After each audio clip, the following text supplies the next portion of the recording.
যার জন্য তোমার রক্ত তুমি পানি করলা গোলাপ, কিন্তু তোমার সঙ্গে নয়, কিন্তু তোমার এক পয়সার উপকারে আসবে না।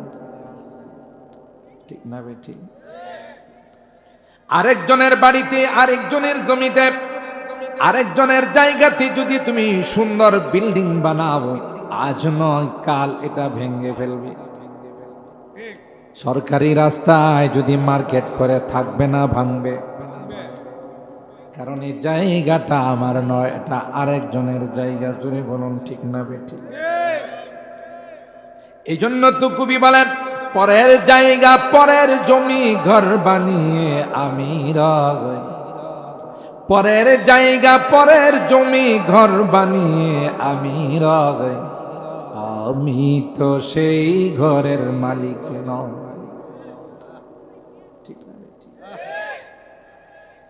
আর হারাম আল্লাহ ক্লিয়ারলি বলে দিয়েছেন, এ পৃথিবীর মানুষেরা, দুইটা দল পৃথিবীর মধ্যে বসবাস করবে। একটা হবে রে আমার দল, আর একটা হবে শয়তানের দল। শয়তানের জান্নাত থেকে বের হওয়ার সময় আল্লাহর ইজ্জতের কসম করে কয়, ক্বালা ফাবিইজ্জাতিকা লাউযিয়ান্নাহুম আজমাইন। তোমার ইজ্জতের কসম, একটা বান্দাকেও আমি জান্নাতে আসতে দেব না। নাউজুবিল্লাহ। বাক্যটাকে যেভাবে স্ট্রং করার দরকার, যেভাবে মজবুত করার দরকার, শয়তান সেভাবে মজবুত করে কয়, একজনকেও জান্নাতে আসার জন্য দেব না। আর আল্লাহ ডাক দিয়া কয়, যা যা তোর যা শক্তি আছে তা নিয়ে তুই তোর মিশন চালা। এই যে আজকের যুবকদের মাহফিলে এসা যারা অনুতপ্ত হইয়া জীবনের গুনার জন্য তওবা করবে, জীবনের অবস্থাটাকে পরিবর্তন করে ফেলবে, আমিও আমার ইজ্জতের কসম করে বললাম, হাত তুলতে দেরি হবে রে, আমি আল্লাহ তাকে মাফ করতে দেরি হবে না।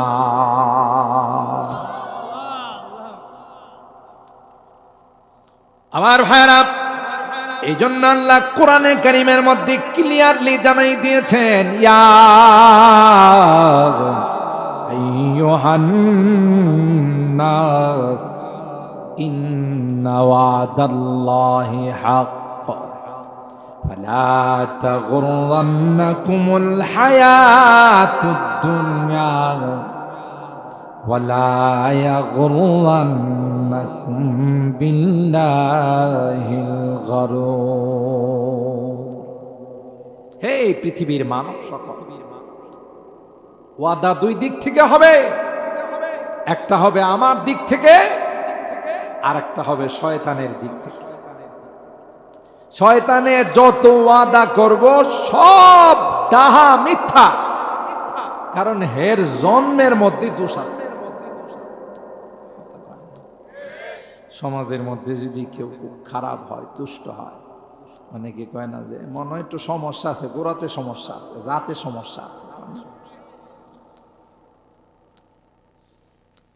ওয়াকানা মিনাল জিন, এটা তো লেবাস আবাস, পোশাক আশাক লাগায়া বুজুর্গ সাজে, আল্লাহওয়ালা সাজে, আসলে তো জাতে কাফের।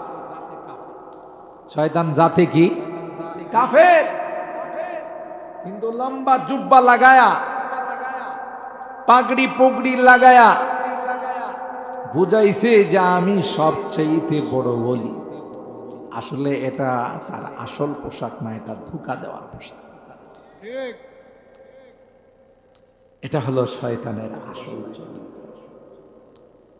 এইভাবে হতে হতে সে তাউসুল মালাইকা, মুআল্লিমুল মালাইকা, পরিবাপ্তি ফেরেশতাদের সে টিচার হয়ে গেছে, শিক্ষক হয়ে গেছে। কিন্তু ভিতরটা কি ছিল না? পরিষ্কার ছিল না। নিজের অপরাধের কারণে, নিজের পাপের কারণে বেয়াদবির কারণে, আল্লাহর সঙ্গে নাফরমানি করার কারণে আল্লাহ বলেন ফাখরুজ মিনহা ফাইন্নাকা রাজিম, বের হ। খবিশ কোথাকার, নাফরমান কোথাকার, মরদুদ কোথাকার, বিতাড়িত কোথাকার। ওয়া ইন্না আলাইকা লা'নাতি ইলা ইয়াউমিদ্দিন, তোর উপর আমার অভিশাপ কিয়ামত পর্যন্ত। সন্তান দুই রকমের হয়। কিছু সন্তান হলো মা বাবা যদি রাগ করে, বুঝে যে আমার দুনিয়াও বরবাদ পরকালও বরবাদ, এই জন্য ভুল করলে মা বাবার কাছে যায় ক্ষমা চায়, যে বাবা আমি বুঝতে পারছি না, আম্মা আমি বুঝতে পারছি না, আব্বা আমি বুঝতে পারছি না, আমারে মাফ করে দেন। ঠিক না? এটা হলো আসল সন্তান। ভুল হতেই পারে, কিন্তু ভুলের পরে ক্ষমা চাওয়া এটা হলো আদম সন্তানের বৈশিষ্ট্য। সুবহানাল্লাহ। আবার কিছু দেখবেন অপরাধ আর ভুল হয়ে গেলে মা বাবা যদি রাগ করে, উল্টা হেও তর্ক করে। আছে না চাঁদপুরে, আনন্দপুরে, ব্রাহ্মণবাড়িয়াতে, এই তুই বাইরো, আমার বাড়ির থেকে বাইরো, তুই আর কোনোদিন আমার বাপ বলে ডাকিস না। হে যদি আদম সন্তান, তাহলে কি কইত? ভুলে গেছে, আমি আর জীবন আমার এবারের মতো মাফ করে দেব।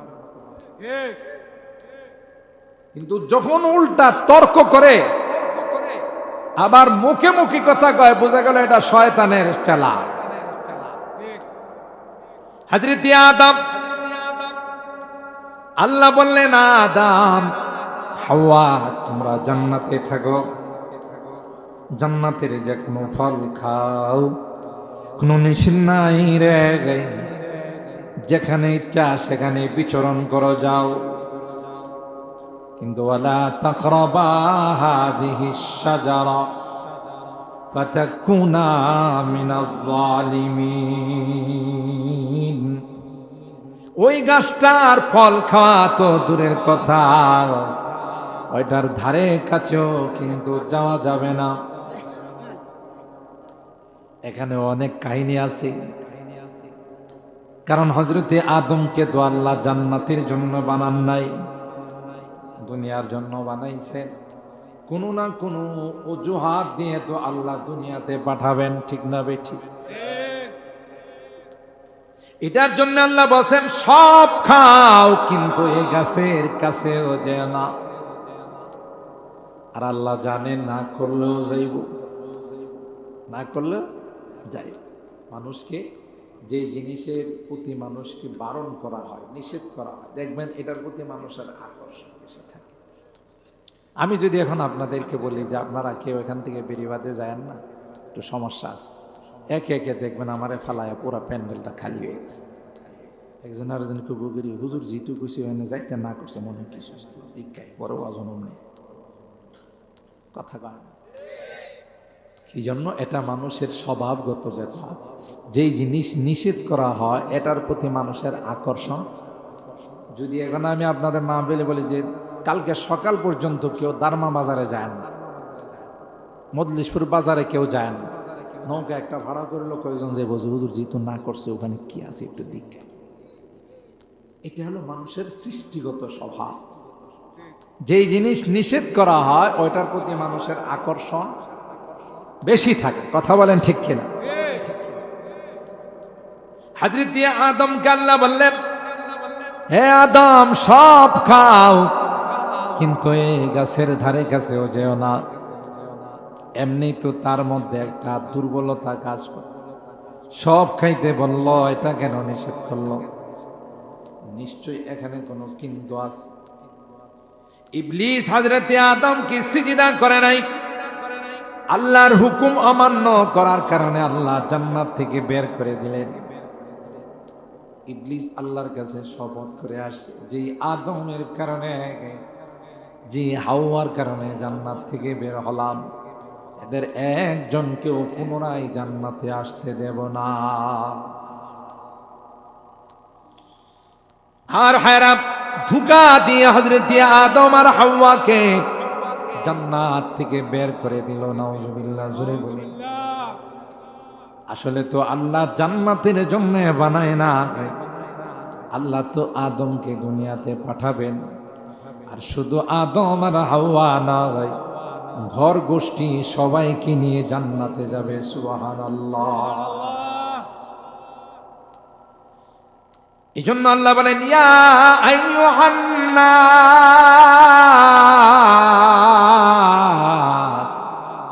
ইন্না ওয়াদাল্লাহি হক।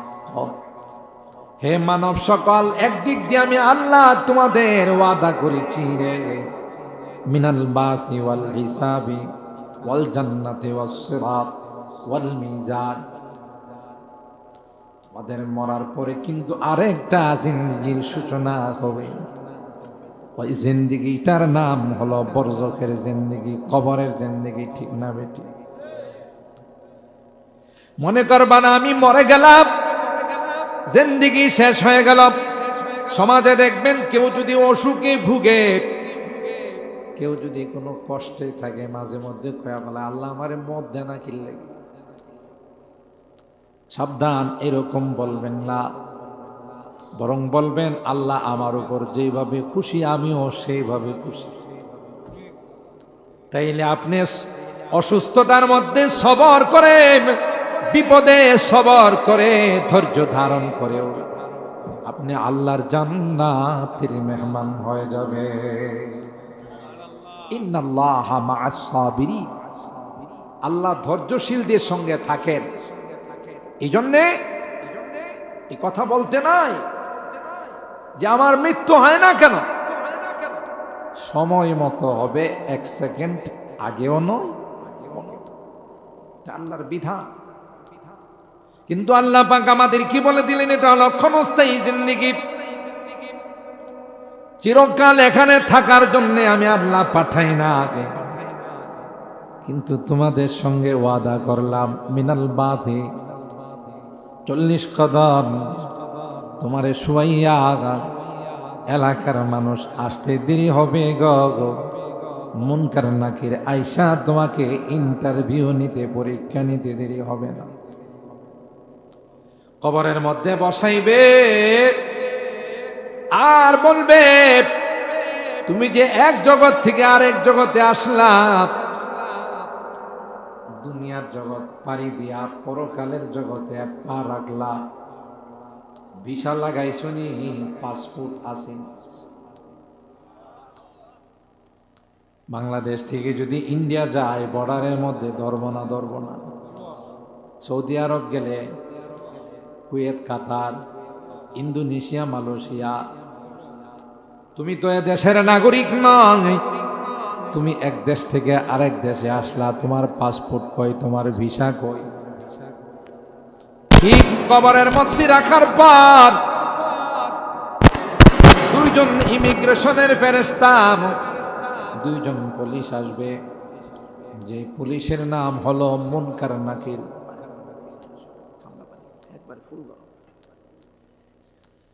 মুনকার নাকির বলবে, মার রব্বুক, এ ভাই তুমি যে দুনিয়ার জিন্দেগি থেকে বরজখের জিন্দেগিতে আসলা, কবরের জিন্দেগিতে আসলা, পাসপোর্ট কই রে, ভিসা কই? আর পাসপোর্ট আর ভিসা আমাদের কাগজের পাসপোর্ট আর ভিসা নয়, এটা হলো তুমি বলো রে মার রব্বুক, তোমার রবকে। যারা নেককার দিনদার আল্লাহওয়ালা, বলতে দেরি হবে রে, জবাব দিতে দেরি হবে না। এই যে আপনারা কত মানুষ বাড়ি ঘুমাই রয়েছেন, কত ওয়াজ হই রে, ওয়াজে যাওয়ান লাগবো, ওয়াজে গিয়া কেড়া কিতা কিনা লাইছে, কয়টা বাড়ি ওড়াই লাইছে, কয় লক্ষ টাকা কামাই লাইছে, কয় না? এদের কলম নষ্ট হয়ে গেছে। ভালো জিনিস তাদের কাছে খারাপ লাগে, খারাপ জিনিস ভালো লাগে। ঠিক না বেঠিক? বুঝতে হবে যে কলবের মধ্যে সমস্যা হয়ে গেছে। আর যাদের মাহফিল ভালো লাগে, নসিহত ভালো লাগে, কোরআনের আলোচনা ভালো লাগে, দ্বীনের কথা যাদের ভালো লাগে, বুঝতে হবে যে দিলটা এখনো পরিষ্কার আছে। সুবহানাল্লাহ। এই জন্য মুনকার নাকির আইসা প্রশ্ন করতে দেরি হবে।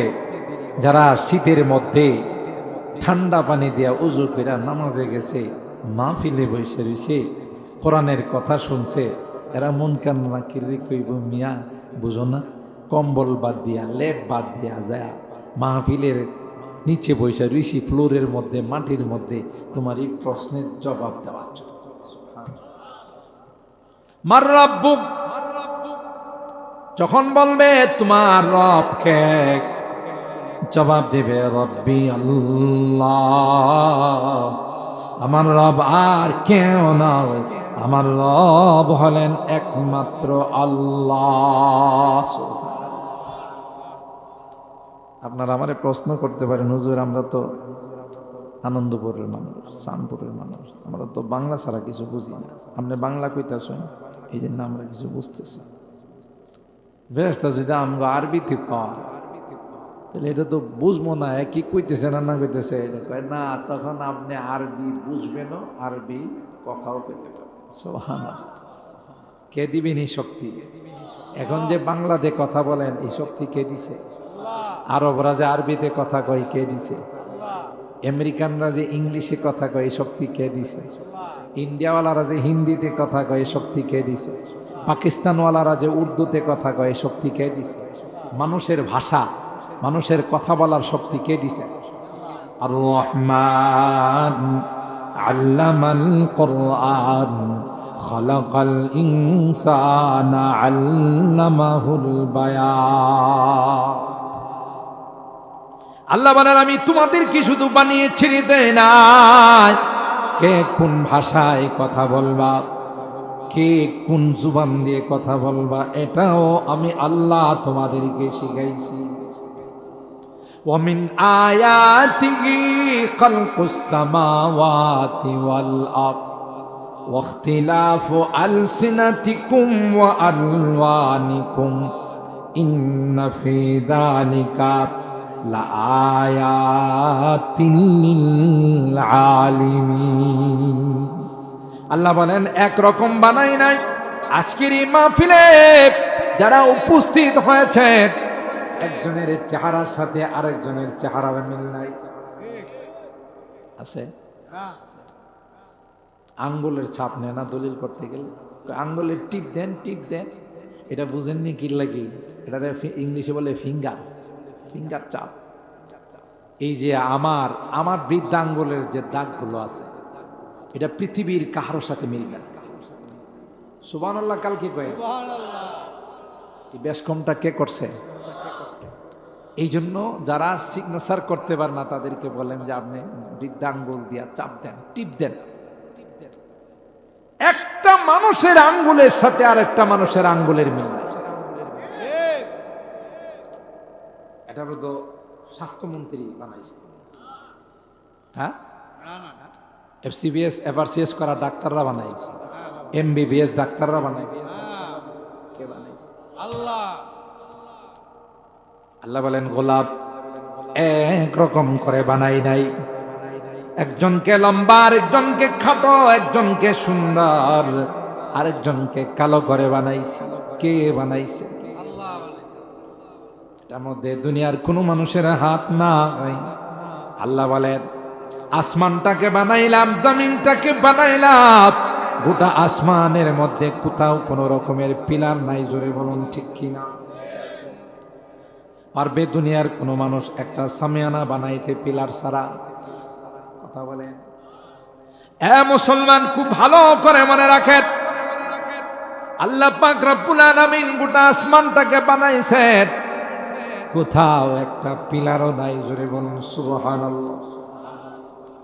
দেখেন, যদি নদী ভরাট করেন, পুকুর ভরাট করেন, পানির মধ্যে যদি বালু ফালায়, এটা নরম থাকে না শক্ত হয়? নরম।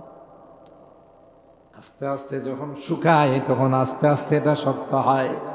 আল্লাহ বলেন, গোটা পৃথিবীটাকে আমি আল্লাহ পানির উপর মাটি বানাইলাম, ও বান্দা, তোমাদের চলাচলের মধ্যে সমস্যা হবে, এই জন্য তোমাদের যেন কষ্ট না হয় আমি আল্লাহ বিভিন্ন জায়গাতে বড় বড় পাহাড় বানাই দিলাম। পাহাড় কি ভূমিমন্ত্রী বানাইছে? যে মন্ত্রীর দায়িত্ব আছে জমি জমা রেজিস্ট্রেশন করা ইত্যাদি, এই মন্ত্রী বানাইছে? কে বানাইছে? আল্লাহ। কোন জায়গাতে বালুর পাহাড়, কোন জায়গাতে পাথরের পাহাড়, কোন জায়গাতে মাটির পাহাড়, কে বানাইছে? আল্লাহ বানাইছে। সুবহানাল্লাহ। আল্লাহকে এই দিনই একটু চিন্তা কর। তুমি যখন দুনিয়ার থেকে যাবে কবরে জিন্দেগিতে, তখন প্রথম প্রশ্ন হবে মার রব। আরবিতে প্রশ্ন হবে, আরবিতে জবাব হবে। যে আল্লাহ বাংলাতে কথা বলাইতে পারেন সে আল্লাহ আরবিতেও ক্ষমতা আল্লাহর আছে না? আল্লাহ কথা বলাবে, বুঝার শক্তি দিবে, যিনি শুনবে সেও বুঝবে, বলতেও। প্রথম প্রশ্ন হবে মার রব্বুক, তোমার রব কে?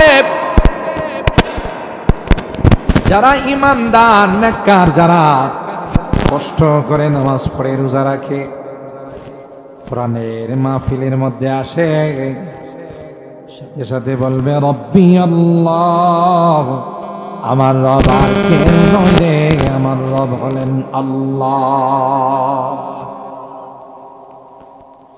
দ্বিতীয় নাম্বার প্রশ্ন হবে ওমা দীনুক, তুমি কি হিন্দু ধর্মের ছিলে, নাকি বৌদ্ধ ধর্মের ছিলে, নাকি খ্রিস্ট ধর্মের ছিলে, নাকি ইহুদি ধর্মের ছিলে? কোন ধর্ম ছিলে? তোমার ধর্মের নামটা কো। যারা মুসলমান আমরা সুজা বলে ফেলবো দীনিয়াল ইসলাম। কি বলবো? আমাদের ধর্ম হলো ইসলাম। তিন নাম্বার প্রশ্ন করবে ওয়ামান হাদার রাজুলুল্লাযী বুইসা ফীকুম, প্রত্যেকটা ইমানদারের কবরের সঙ্গে রওজায়ে পাকের কানেকশন হয়ে যাবে, রওজায়ে পাকের সম্পর্ক হয়ে যাবে। ইশারা করে বলবে চিননি রে, তিনি কে রে, একটা আবার তাকাইয়া দেখ।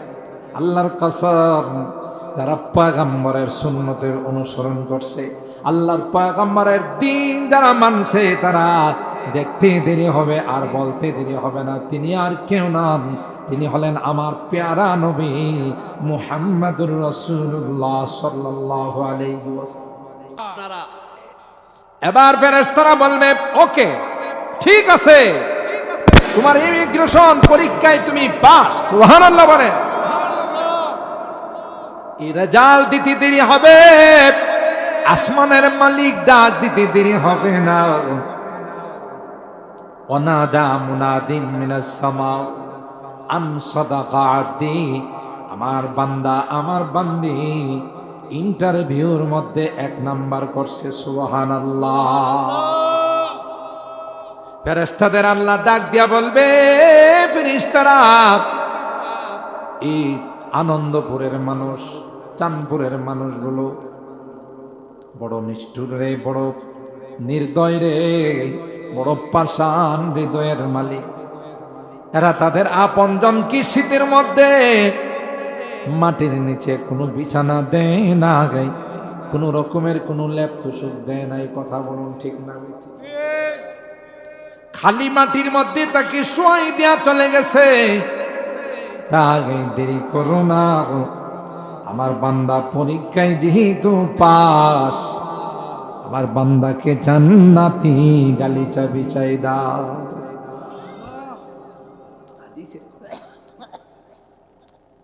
ওয়াজ তো শুনি আমরা, কিন্তু নিজেদের সদাই করার ওয়াজ কি নিয়ে আমার কবরে যাইতে, পাসপোর্টটা রেডি আছে কি, ভিসাটা রেডি আছে কি, আর ভিসাই বাকি, পাসপোর্টই বাকি, বুঝতে হবে। আর এটি বুঝার জন্য এই সকল দিনের মাহফিলগুলো বসে আমার কাছ থেকে মনে করেন 1 ঘন্টা কিচ্ছা শুনলেন, মাশাআল্লাহ। আমিও যদি শুরু করি আপনারা 3 ঘন্টা উঠবেন, বলবেন জি জি মজার ওয়াজ করছে, কিন্তু এতে আপনি পাইলেন কিচ্ছা কাহিনী শুনে চলে গেলেন, কিছু সঙ্গীত শিল্পী এসে আপনাদেরকে কিছুক্ষণ ওয়াজ করলো, কিছুক্ষণ সঙ্গীত শোনাইলো, আপনার কি পাইলেন? এখানে যে কষ্ট করে শীতের মধ্যে বসে রইলেন। আল্লাহ তো বলেন যে তুমি তোমার পরকালের সামানটা ব্যাগে থুইছো কিনা দেখো, তোমার পরকালে যাওয়ার প্রস্তুতি আছে কিনা, রেডি হইছো কিনা দেখো। এই জগতের পরেই তো কবরের জগৎ।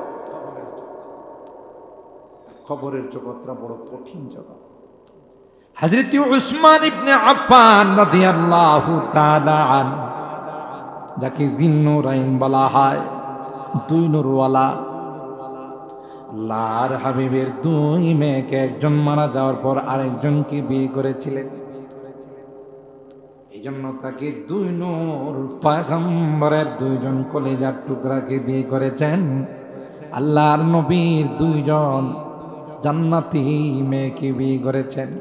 এই জন্য উসমান ইবনে আফফানকে যুন্নুরাইন বলা হয়।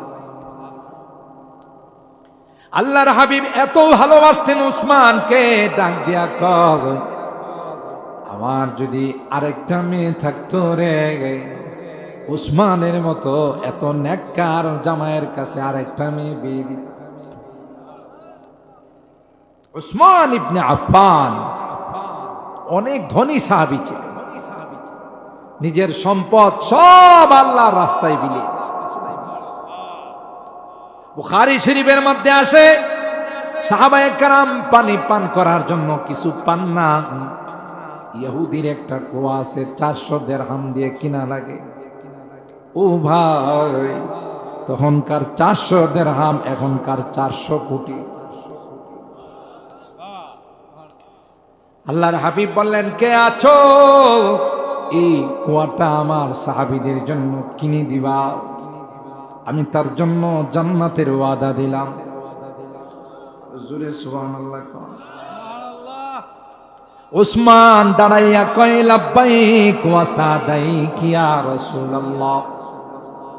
ওগো পয়গম্বর, আপনার সাহাবী উসমান থাকতে এই কাজ আর কেউ নয়, উসমান 400 দিরহাম দিয়ে এটা কিনে দিবে। दुनिया ये सखावत में तेरा नाम रहेगा, दुनिया ये सखावत में तेरा नाम रहेगा, उस्मान तेरा नाम से इस्लाम फैलेगा, दुनिया ये शुजाअत में तेरा नाम रहेगा, दुनिया ये शुजाअत में तेरा नाम रहेगा, हैदर तेरा नाम से इस्लाम फैलेगा। খাইবরের যুদ্ধে পয়গম্বর বলেন, পতাকা আরেকজন সাহাবী হাতে নিবে গো। যেই সাহাবী হাতে নেওয়ার পর আর মুসলমান পরাজয়ের চেহারা দেখবে না, আল্লাহ তার মাধ্যমে বিজয়ের চেহারা দেখাবে। তিনি কে? শেরে খুদা হযরতে আলী কাররামাল্লাহু ওয়াজহা। হযরতে উসমান এত বড় সাহাবী, ইসলামের 3 নম্বর খলিফা, মুবাশশার বিল জান্নাত, দুনিয়াতে থাকতেই জান্নাতের সুসংবাদ পেয়েছে। হযরতে উসমান যখন গুরুস্থানের পাশে যান, উসমানের কান্না ধরে রাখতে পারেন। উসমান কান্দে রে, চোখ দিয়া পানি পয়রা, গাল ভাসে, দাড়ি ভিজে, পানিগুলো টপ টপ করে পড়তে থাকে। সাহাবায়ে কেরাম বললেন, উসমান, জান্নাতের আলোচনা হয়, জাহান্নামের আলোচনা হয় রে উসমান, তোমাকে এত কান্দে দেখি। উসমান, কবরস্থানের কাছে গেলে তুমি এত কেন কান্দো? হযরত উসমান ইবনে আফফান বলেন, এ সাহাবীরা রে, আল কবর ইন্নাল কবরা আউয়ালু মানজিলিন মিন মানাজিলিল আখিরা, পরকালের যে ঘাটিগুলো শুরু হবে রে, যেখানে চেক শুরু হবে, যেখানে প্রশ্ন শুরু হবে, প্রথম ঘাঁটি হলো, প্রথম চেকপোস্ট হলো কবর। কবরে ইমিগ্রেশনের ফেরেশতার কাছে যদি আমি ধরা পড়ে যাই, তাইলে বাকিগুলো আমার জন্য কঠিন হয়ে যাবে। আর যদি এখানে পার পায়া যায়, বাকিগুলো আমার জন্য সহজ হয়ে যাবে। আমি জানি না আমি কবরে ধরা পড়ব না ছাড়া পড়ব। এই জন্য কবর দেখলে আমার কান্না আসে রে, আমি নিজেকে কন্ট্রোল করতে পারি না। ও ভাই, নবীর সাহাবী ওসমান ইবনে আফফান, ইসলামের 3 নম্বর খলিফা, আল্লাহর পয়গম্বরের 2 মেয়ের জামাই, জান্নাতি সুসংবাদ প্রাপ্ত সাহাবী ওসমান যদি কবর দেখলে কান্দে, তাইলে আমার আপনার কি অবস্থা হবে? জোরে কোন সুবহানাল্লাহ। ওসমানের যদি অবস্থা হয়, তাহলে আমার আপনার কি অবস্থা হবে? হযরতে আবু বকর গাছের ঢালে যদি পাখি বসা দেখছে, পাখির দিকে তাকিয়া আবু বকর কান্ত আর বলতো, ইয়া লাইতানি কুনতু আখরাসা ইল্লা আন যিকরিল্লাহ। আল্লাহ, আমি যদি পাখিটার মতো হয়ে যাইতাম তাইলে কত ভালো হতো। এই পাখিটার কোনো হিসাব নাই, আমি আবু বকরের হিসাব হবে রে। আমি আবু বকরের জীবনের হিসাব নিকাশ দিতে হবে। সুবহানাল্লাহ। জমানা বয়ক হালে रहता नहीं, जमाना बैक हाल रहता नहीं, गुज़िश्ता ज़माना फिर आता नहीं, गुज़िश्ता ज़माना फिर आता नहीं। ও ভাগ, যায় দিন আর কোনোদিন ফেরত আসে। 2023 সন কি আর কোনোদিন পাওয়া যাবে? 24 সন শুরু হয়ে গেছে, 24 যাবে রে, 25 যাবে। জামানা কাল তার গতিতে চলতে থাকে। 24-এ আমি থাকবো না, 25-এ উমুক থাকবে না, 26-এ উমুক থাকবে না, কিন্তু জামানা তার গতিতে চলতে থাকবে। मौत जिस दिन आ गई मुर्दा की हालात क्या हुई, मौत जिस दिन आ गई मुर्दा की हालत क्या हुई, रूह तन से उड़ गई मुर्दा की हालत क्या हुई। আমার এই পিঞ্জিরার থেকে, খাসার থেকে পাখিটা যখন উড়ে চলে যাবে, কি হবে? আমার আশপাশে মানুষগুলো কাঁদবে, হায় হায়, আমার সন্তানদের আর্তচিৎকারে আকার বাতাস ভারী হয়ে যাবে। বন্ধু বান্ধব আত্মীয় স্বজনের কান্নায় কান্নার রুল পড়ে যাবে, কিন্তু আমাকে কেউ রাখবে ঠিক না? ঠিক। मौत जिस दिन आ गई मुर्दा की हालत क्या हुई, रूह तन से उड़ गई है मुर्दा की हालत क्या हुई। ওই তুই তের অতীতের ইতিহাস তালাশ করে দেখো, অতীতের ইতিহাস তালাশ করে দেখো। কারণ ছিল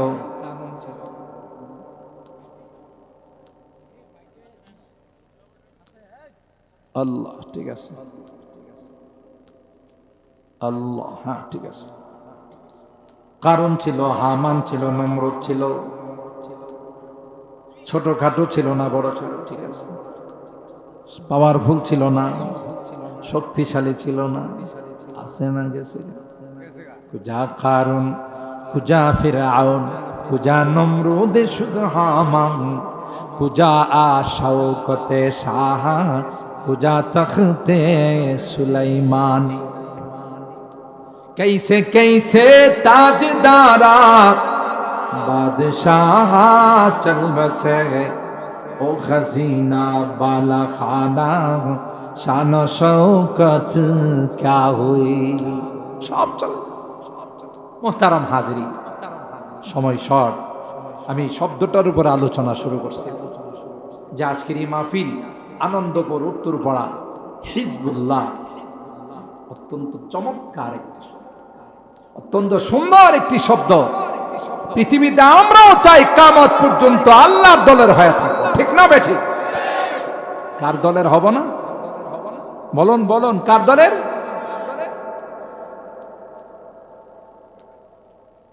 আল্লাহর দলে থাকবো, ঠিক না বেঠিক? কার নয়? শয়তানের দলের নয়। কারণ শয়তান জান্নাতে যাবে না জাহান্নামে? বলেন, শয়তান কোথায় যাবে? তাইলে শয়তানের দলের যারা, ওরা যাবে কোথায়? যারা নামাজ পড়ে না, রোজা রাখে না, হালাল খায় না, হারাম খায়, জুয়া খেলে, মদ খায়, আছে না নাই? ওরা কার দলে? বলেন বলেন, কার দলে? যারা নামাজ পড়ে, রোজা রাখে, আল্লাহ বিল্লাহ করে, হালাল খায়, হারাম খায় না, আল্লাহর হুকুম মানে, নবীর তরিকা মতো চলে, এরা কাদের দল? কোরআনে আল্লাহ বলেন, আল্লাহ ইন্না হিজবাশ শাইতানি হুমুল খাসিরুন, শয়তানের দলের যারা হবে তারা চিরকালের জন্য ক্ষতিগ্রস্ত হয়ে যাবে। কে বলছে?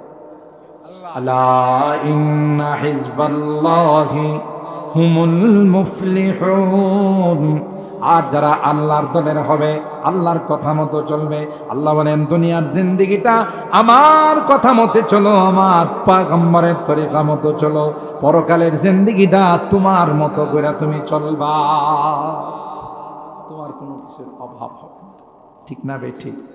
আমি ধন্যবাদ জানাই, মোবারকবাদ জানাই আমার এই যুবকদেরকে, যারা এই সংগঠনের এই সুন্দর নাম দিয়ে আজকের এই সুন্দর আয়োজন করেছেন। আল্লাহ আমার এই যুবকদেরকে জান্নাতি যুবক হিসাবে কবুল করুন। আরো জোরে বলুন আমিন। এরা যেন সামাজিকভাবে